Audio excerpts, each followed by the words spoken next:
Welcome to the lift. I'm here with Phil and Tricia from skitalk.com. They have a really great forum and a ton of stuff that we're going to talk about today.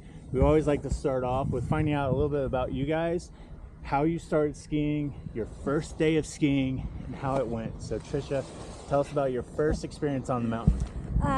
It was kind of interesting. I lived in Michigan, and my parents wouldn't allow me to ski when I was a kid because they didn't have health insurance, and it was a real thing. So when I was 18, I learned how to ski at a little hill called Cabernet Peaks in Michigan, and it was really a horrible experience that first time because my boyfriend at the time taught me how to ski, and P.S. don't ever teach your girlfriend how to ski. Never a good idea. But I wanted to come back and try it again, and I ended up falling in love with the sport, and kind of the rest is history. How old were you at the time? I was 18. I wasn't allowed to ski until I was you said that? yeah. Nice.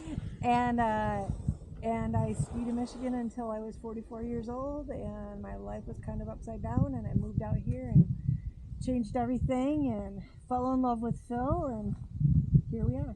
Nice. Phil, how did it all start for you? First day was December 25th, 1975. A friend of my sister's took us up to Camelback.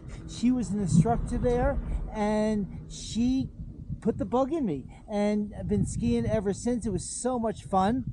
The next day we went up to Buck Hill, and it was raining and pouring. At that point, Buck Hill still even had cable bindings, so amazingly enough, I still stayed in the sport.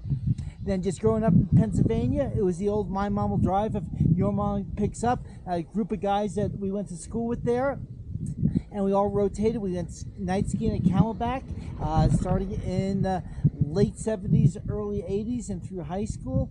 And I mean, some of these guys I'm still friends with and still ski with to this day. Andy Mink is one of our guys that I went to school from second grade on back in Pennsylvania. He's one of our ski testers here. That's awesome. And how did you end up on the West Coast? Pretty much outgrew what I could do back in Pennsylvania. I managed a couple shops there, had the ear of a couple of manufacturers as far as product testing, reviews, and inputs, and I pretty much maxed out what I could do back there. Had some opportunities out here, scouted out a couple different regions in the West, and just settled on Reno, Tahoe. That's awesome. And so originally it was Pug Ski. Correct. Which is a forum Yep. that people can go to and have great discussion and feedback about Yep. products and skiing in general. Was that the first iteration of Pug Ski, or where did it begin? That was the first iteration of Pug Ski, but it evolved off of an old defunct site called Epic Ski. And I started there, and I love saying this, around the turn of the century. For reals. Yeah, and Tricia was the site manager. I was the gear review editor. Being the name with that name on it, a huge conglomeration came in, bought it out, eventually insourced our positions that we were contractors for, and the community rallied around us because we were the two primary content creators on that site. So they came up with the name Pug Ski. They found the URL, they bought the URL for us, they crowdfunded us to build the site. And like your kind of community Yeah. did that. That's Yep. amazing. People from literally all over the world put this together, and we became pretty much stewards of it. And it got to the point where that site grew. We had that site up and running in what, 10 days, Trish? 2 weeks. It took Yeah. 2 weeks. So in a really short period of time, we got that going. Both sides ran concurrent. The other side eventually shut down. We grew even more at that point, and then we got to the point about a little over 2 years ago that we felt we really outgrew the name Pug Ski. It was a little too mama pop-ish. So we actually evolved it. We use Ski Talk at a higher level. We have our show with Dan Egan, Ski Talk Live with Dan Egan, and we just said to each other, why aren't we Ski Talk? And the URL was available, and we switched over to Ski Talk, and we noticed a huge increase in traffic at that point. Awesome. Well, so it changed from Pug Ski to Ski Talk. We're going to hear some more about that as we ride up the next lift. We're here at Mount Rose on a gorgeous cloudy day. We're going to get some runs in and talk a little bit more with Phil and Tricia.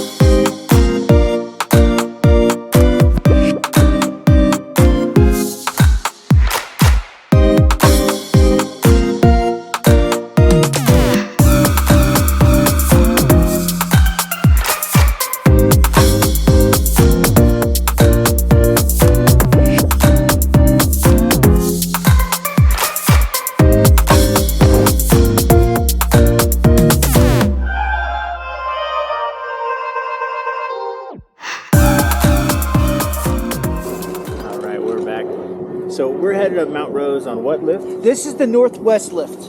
Northwest lift. So on the last lift, we just finished up talking about the transition from pugski.com to skitalk.com, Yes. which is the current site. Yep. Tell us a little bit about from going from just a forum site to what you guys truly are now at skitalk.com.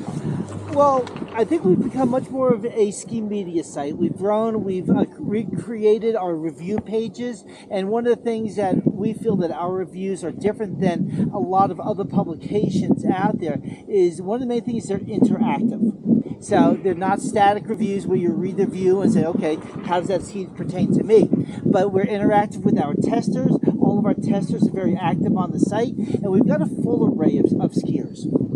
So we've got solid intermediate skiers to some high-level masters racers and everything in between. So the point of view isn't just coming from somebody who's a great skier. You're coming from somebody that may be a little bit closer to everyone else's skill set, and really, but it's somebody who can truly articulate how that ski performs at their level. Yeah. Is that fair to say? That's fair to say. Now, it's safe to say there's very few bad skis out in the market. But there's a lot of wrong skis, and people a lot of times get on the wrong skis from a lot of times poor recommendations. Might be from a friend who's validating his own opinions on a product.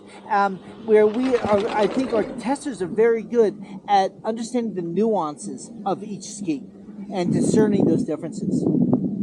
Yeah, and we've got a couple people on our site that are intermediates, but they do a really good job still of explaining the attributes of the ski. And think about how many intermediates are out there looking for new skis. And if it's an expert that's so far removed from being at an intermediate skill set, they may not be able to really evaluate whether or not it's going to be truly good for an intermediate. I love this year you've really hammered home your motto of skiing is fun. Yes.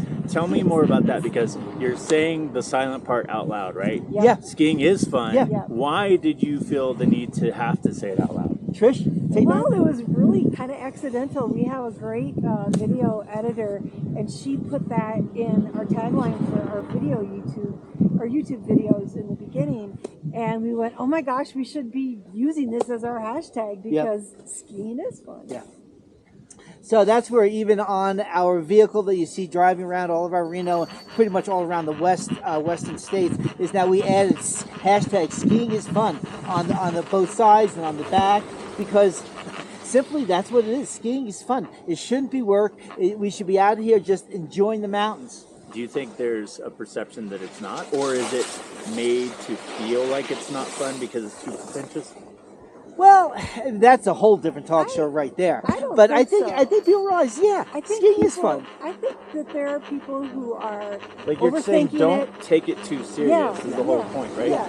Go out and just enjoy it. Breathe in, breathe out, embrace Mother Nature, and have fun. You don't have to be an expert skier to have fun, because Yes. skiing is fun. Yeah. Just because somebody's telling you this is the best equipment in the world doesn't mean that it is the one that you have to have or you have to aspire to have. Skiing is fun. Yeah. Get out and ride.